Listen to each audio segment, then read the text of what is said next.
Could Monty Ossenfort swing a trade before then? Let's take a look. We rounded up some maybe usual and unusual suspects, realists. That's what we are on the show. We're keeping it real. Here is our list right now. Monty Ossenfort, edge rushers. Give him a call. Damon Dog, let's see it.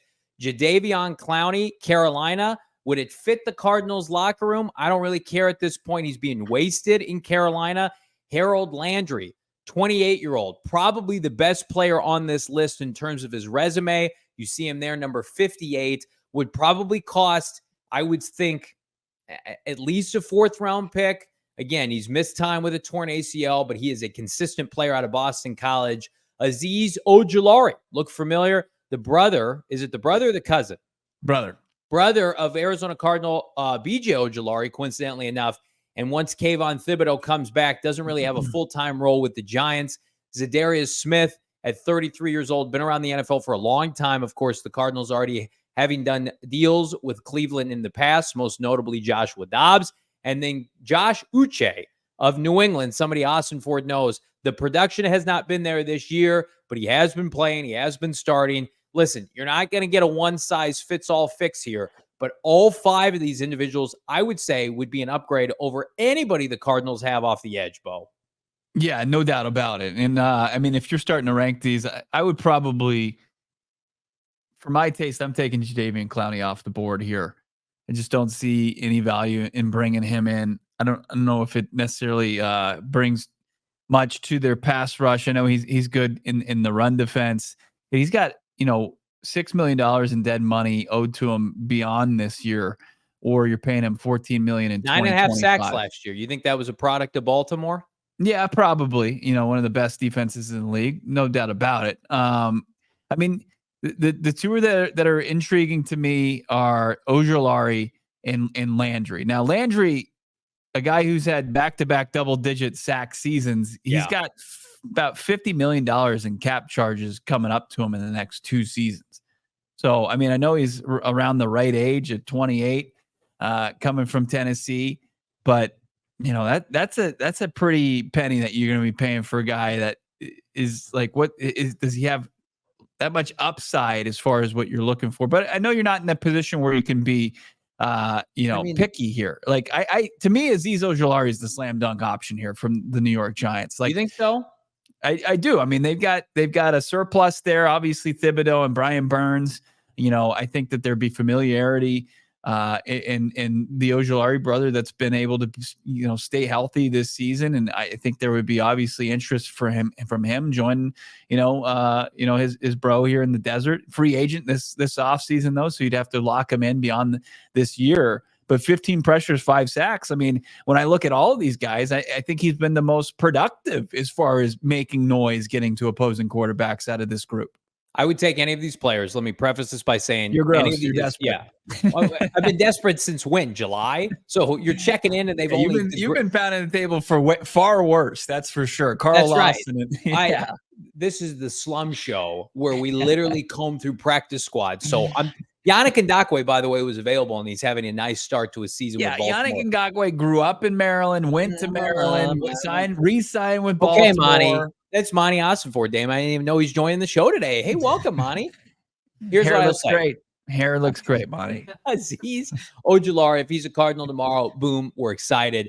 And again, is he a byproduct? Because the production really hasn't been there minus this year outside of his rookie season. Is he a byproduct of rushing opposite a stud in Brian Burns? Is he a byproduct of being next to Dexter Lawrence? Or is he just having a good year? Like, I'm willing to take that risk, assuming it's for a day 3 pick.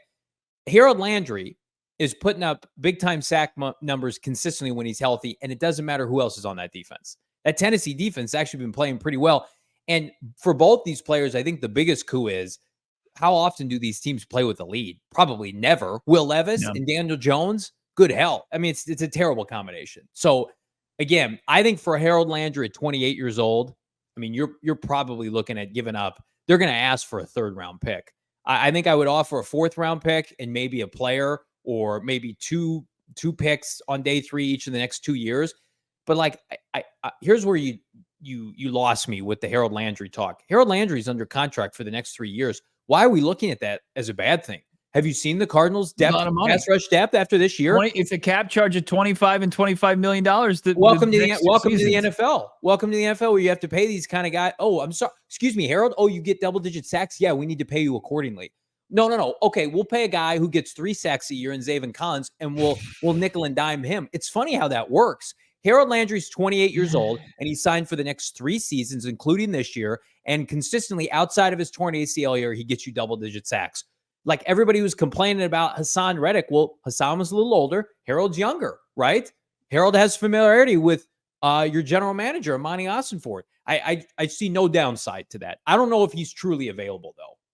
Yeah. I mean, the Titans, their defense hasn't been that bad. I think guys like Jeffrey Simmons and Harold Landry, sure, even with organizational, team building malpractice, ongoing there, they should be smart enough to say, hey, inquire about everybody but these 2 guys. Like there's a premium position, and then there's a game wrecker in the interior of the defensive line and Simmons that we're not really taking calls on unless you want to blow us away. And I don't think Monty Ossenford is like, that's where I think Landry, like you approach that, is like that's where you get out of the Harold Landry business, right? It's like when you start getting into day 2 picks and you're going to be on the hook for the money, and you're going to be giving up draft capital for a guy that's going to be 29 next year.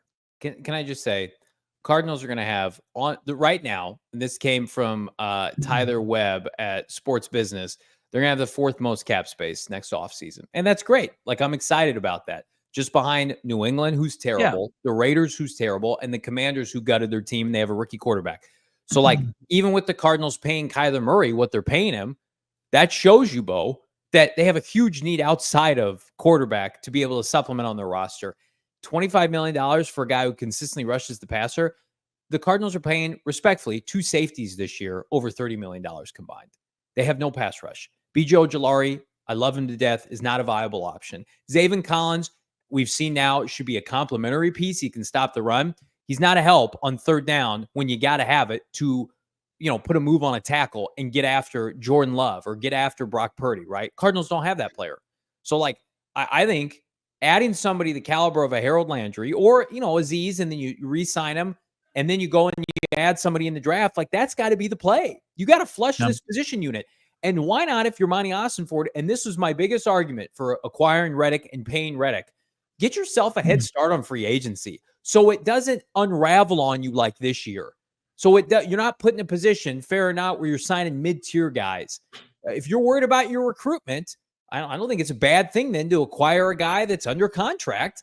You think Harold Landry would care about leaving Tennessee, coming to Arizona? I'm getting paid. I'm going to produce. Like, I just remove yourself from having to go court somebody like a Christian Wilkins for $100+ million. Yeah. So I'll rank mine real quick. Okay. Let's see that list one more time, Damon. Ranking nobody asked for, but I'm going to offer it up unsolicited. I'm going to go with Ojulari. We didn't talk too much about Za'Darius, who's the oldest of this group, 32. Yeah. Last double-digit sack season was 2022. He's going to have, like, you have the option of keeping him on the team through next season. About almost a $9.5 million cap charge. I honestly think I would probably go Ojulari, Za'Darius, very affordable $9.5 million cap charge, and then look at a Landry, which is more of a significant investment, Uche, and then Clowney. I think Landry is what Montez Sweat was for the Chicago Bears last year. Come on. Well, hang on a second. Montez Sweat, I know he was a higher draft pick. Montez Sweat, let me pull up the stats here. Montez Sweat is a way better athlete than. Okay. He's longer, he's more athletic. Okay. How many double-digit sack seasons does Montez Sweat have, Bo? I don't know. 1? 0. Harold Landry. Yeah, but he swats balls down all the time. Awesome. He's disruptive. Harold Landry is on pace for his 3rd straight double-digit sack season. Like, well, this is not a scrub. Like, if the Cardinals came out tomorrow and they said, we have traded a 3rd-round pick to the Tennessee Titans for Harold Landry, a guy who is a stud pass rusher, we would all say, Super Bowl. Let's go. Well, no, but like, hey, thanks for trying to compete. Thanks for competing. Said it. The Cardinals, and here, I'm going to tell everybody right now, fair or not, everyone wants to pearl clutch their picks. What did Monty Austin do with 4 third round picks this year? I knew you were going to say this. How are those looking right now? Oh, that was just making a huge impact each and every football Sunday. I don't want this double-digit pass rusher. I got a blocking tight end. I've got a number 2 running back. Oh, look at this corner who's not even playing. Oh, how about this guard who plays half the time? And I like those players. They're going to be fine long-term. But you just had 4 first-round picks. You had 2 the year before. You've had 6 third-round picks. How many do you need? Go get a player. We all silly like the mayor.